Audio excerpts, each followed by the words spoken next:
બચપણથી લઈને અત્યાર સુધી આલુ પરાઠા મારા માટે ઓલ ટાઈમ ફેવરેટ રહ્યા છે.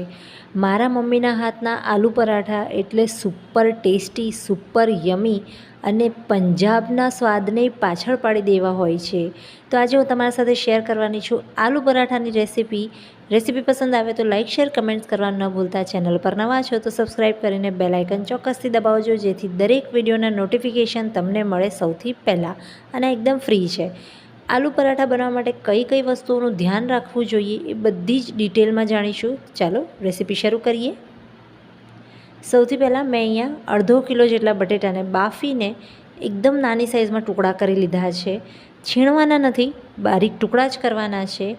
તમે પત્તી ટાઈપ ટુકડા કરો તો પણ ચાલે.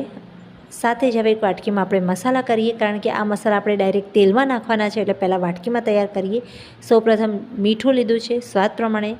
લાલ મરચું લઈશું, થોડું આગળ પડતું લેવાનું છે, કારણ કે લોટ સાથે એનું સ્વાદ આવવો જોઈએ. હળદર લીધી છે અને ગરમ મસાલો.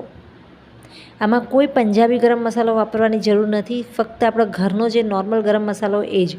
ખૂબ જ ઓછા પ્રમાણમાં તેલ લેવાનું છે. તેલ જરાય ગરમ નહોતું થયું, તમે જોયું હશે કે તેલ ગરમ નહોતું થયું ત્યારે જ મેં એમાં મસાલા નાખી દીધા, કારણ કે જો તમે તેલ ગરમ થાય ત્યાંની રાહ જોશો તો તમારું મરચું અને હળદર બળી જશે. તો અહીંયા મસાલા નાખ્યા પછી એક જ મિનિટથી પણ ઓછા સમય માટે એને થોડું ગરમ થવા દેવાનું. ત્યારબાદ આપણે જે બાફીને બટેટા રાખ્યા હતા ટુકડા કરીને એ નાખી દઈશું.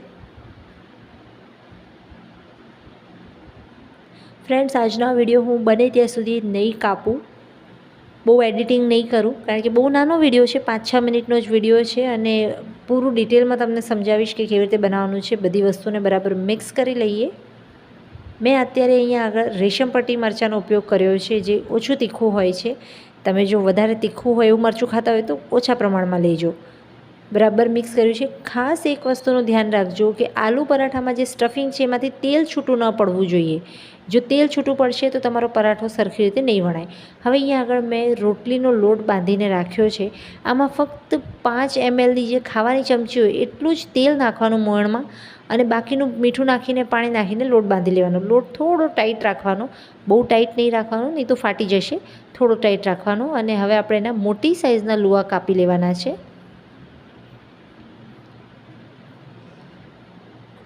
મોટી સાઇઝમાં પણ બહુ મોટી ઓવર સાઇઝ નહીં કરતા, નહીં તો પાછો લોટ જ લાગશે, ભાજીનો સ્વાદ નહીં આવે.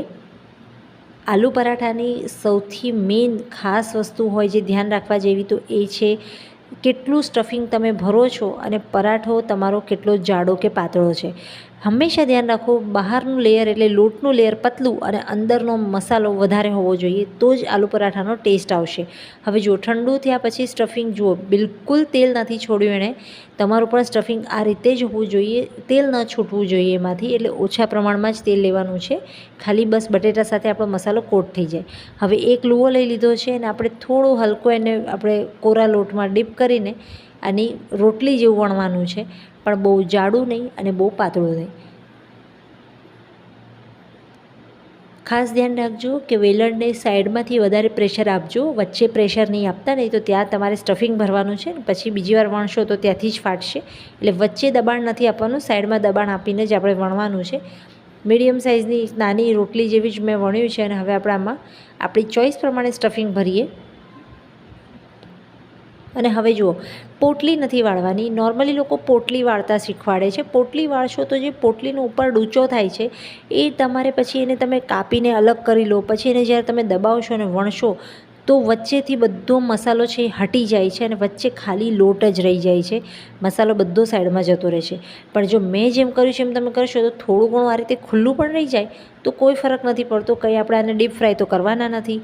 તો પરફેક્ટ તમારો જે મસાલો છે ને આખા પરાઠામાં ઇક્વલ ફેલાશે.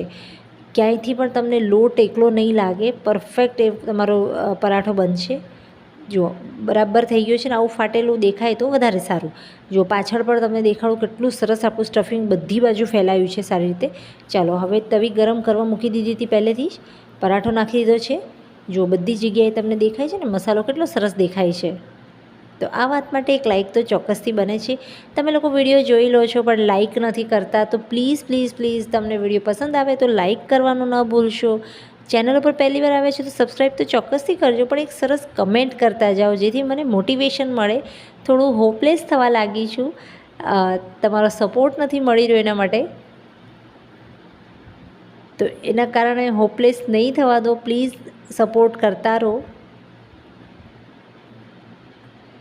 હવે આપણે તેલથી આને શેકી લેવાનો છે. તમે ચાહો તો ઘી બટરનો ઉપયોગ પણ કરી શકો છો. નોર્મલી જે ટિપિકલ પંજાબના આલુ પરાઠા હોય છે ઘીમાં શેકાતા હોય છે, પણ આપણે થોડા હેલ્ધી વિચારીને કે ભાઈ ઘી એકદમ હેવી થઈ જાય ખાવામાં, એટલે તેલથી શેકીએ છીએ. તમે ચાહો તો બટરથી પણ શેકી શકો છો.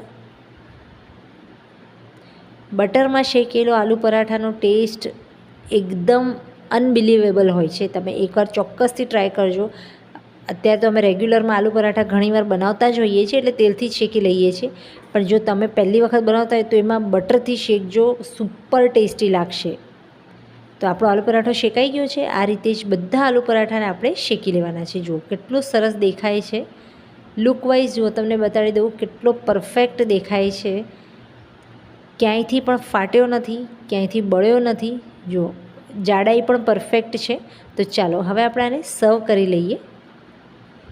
તો અહીંયા અમે જમવા બેસી ગયા હતા અને મારા બધા જ આલુ પરાઠા તૈયાર થઈ ગયા છે. થાળીઓ નીકળી ચૂકી છે. જો કેટલા સરસ પરફેક્ટ દેખાય છે અને મસાલો કેટલો દેખાય છે આપણા પરાઠામાં. હંમેશા ધ્યાન રાખજો, મસાલો વધારે હોવો જોઈએ, એટલે કે સ્ટફિંગ વધારે હોવું જોઈએ અને લોટ ઓછો હોવો જોઈએ બહારનો.